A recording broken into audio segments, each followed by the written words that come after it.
Greetings, ladies and gentlemen. It's Rock and Roll Spot Connection with my retro review of Halloween 4: The Return of Michael Myers. So, like all previous retro reviews, let's go over the cast of note. We've got Donald Pleasence once again reprising the role of Dr. Sam Loomis. Ellie Cornell as Rachel Carruthers. At that point in time, newcomer Danielle Harris as Jamie Lloyd.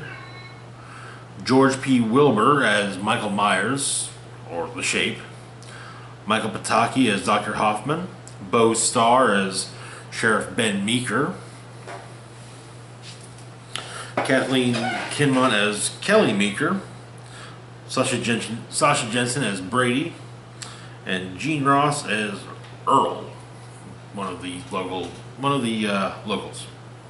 Anyway, so in the movie itself, 10 years have passed since the events of Halloween 1 and 2. And Halloween 3 is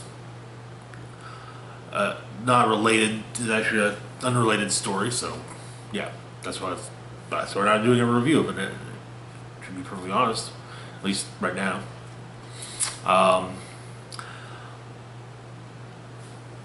Anyway, so 10 years have passed since Halloween 1 and 2. Well, the events of Halloween 1 and 2. And Michael, having survived being lit on fire in the end of Halloween 2, but comatose ever since, is being transferred back to Smith's Grove Sanitarium.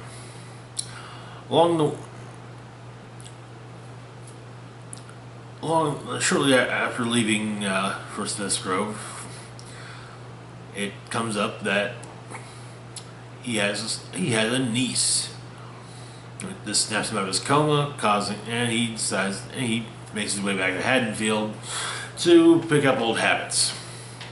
So anyway, he begins slicing and dicing his way around town, and Dr. Loomis follows.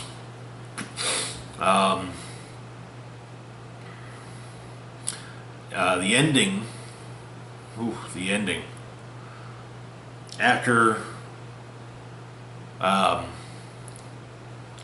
his niece Jamie survives, has managed to survive the attempts of her uncle to kill her. She, wearing a clown costume very similar to the one her uncle wore when he killed his older sister, stabs her foster mother. Anyway, yeah. So that's the basics.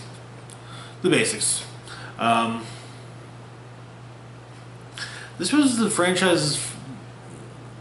beginning of the franchise's foray into the supernatural. I mean, aside, of course, from the idea of Michael Myers, surviving all the, 6 gunshot wounds at close range. A litany of. Anyway, I was actually rather surprised watching through it. This was not the first or even the second time I'd watched the movie, but I was surprised to notice that there was a surprising amount of restraint shown when it came to making references to the original 2 movies. Usually, the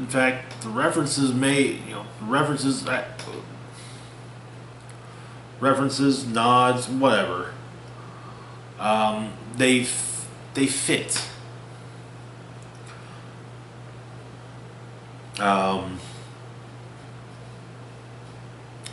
Sadly, most of the kills are either off screen or not anybody who matters character-wise. There are some interesting kills. It's just that, like I said, when we see an interesting kill, it's no one really matters. The idea of passing the torch from Michael to Jamie is actually a really interesting idea. Sadly, it was unexplored past the film's ending. Now, this is something that kind of gets to me. So,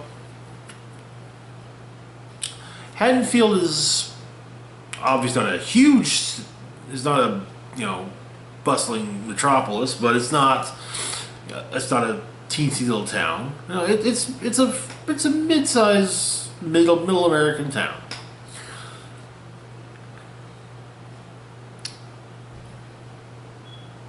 Now, the movie is set 10 years. 10 years after the events of the first two films. Most of the majority of the characters shown in the film are more than 10 years old.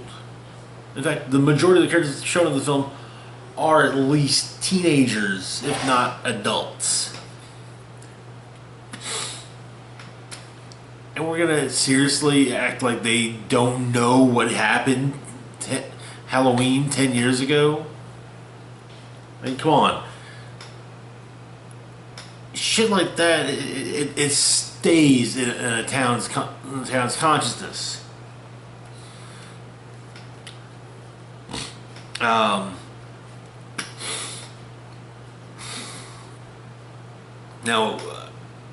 anyway.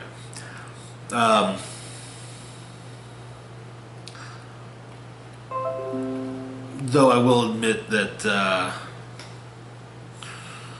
relation of Laurie Strode to Michael Myers, and by extension Jamie's relation, being public knowledge, even with, like I said, the fact that the events of everyone should know what happened about the events of the first two Halloween movies, and at that point in time.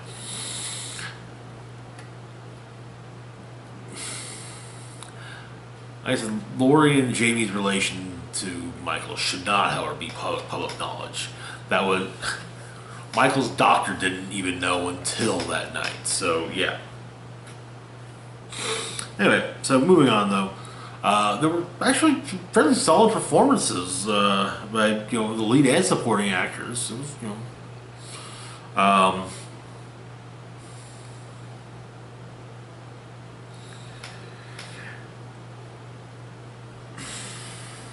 It would have been nice to see or at least hear about some of the other survivors of Halloween 1 and 2. Hell, maybe even find out who is it supposed to be Jamie's father. Personally, since we never did learn his last name, my money's always been on Jimmy from Halloween 2. Like I said, we never did learn his last name. It could be Lloyd. We don't know.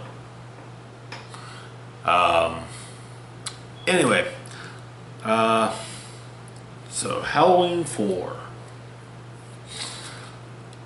It's not... Honestly, it's nowhere near as good as Halloween 1 and 2. And especially nowhere near as good as the first one.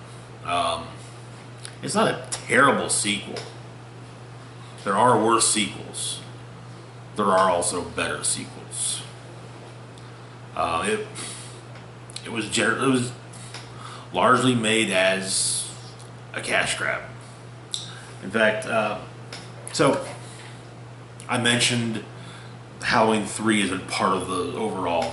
So let's actually talk about that for a moment. Now there are two stories about this. One goes that the original idea in the first place was that John Carpenter wanted to and just to have this yearly anthology movie series. And then Halloween was so successful, a sequel was practically demanded. The other story goes that Halloween was made and then there were no thoughts for a sequel, but until the movie was successful, and so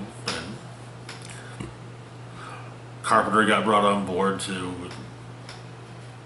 assist with making a sequel, and then after that they said, "Hey, let's make a third one."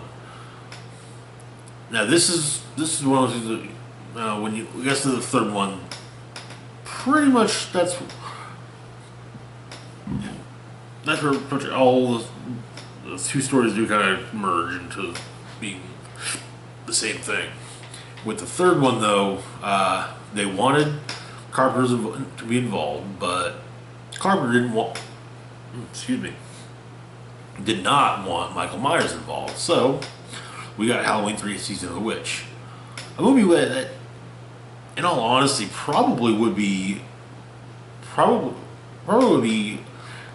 thought of in a higher regard if it hadn't been called Halloween 3. If it had just been called Season of the Witch,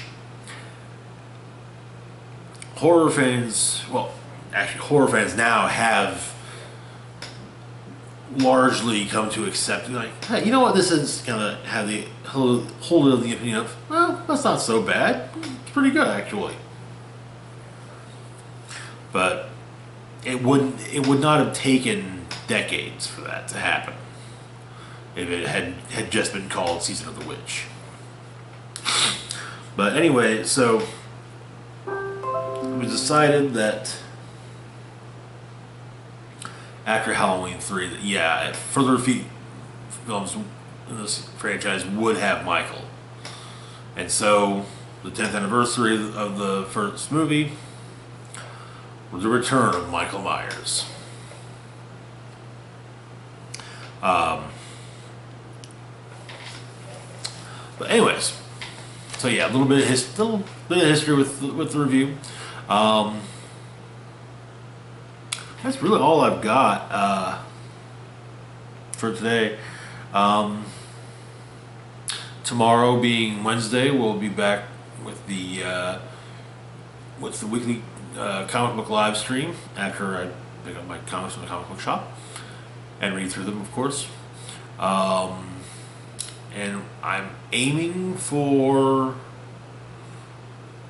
Keep in mind, aiming for Thursday,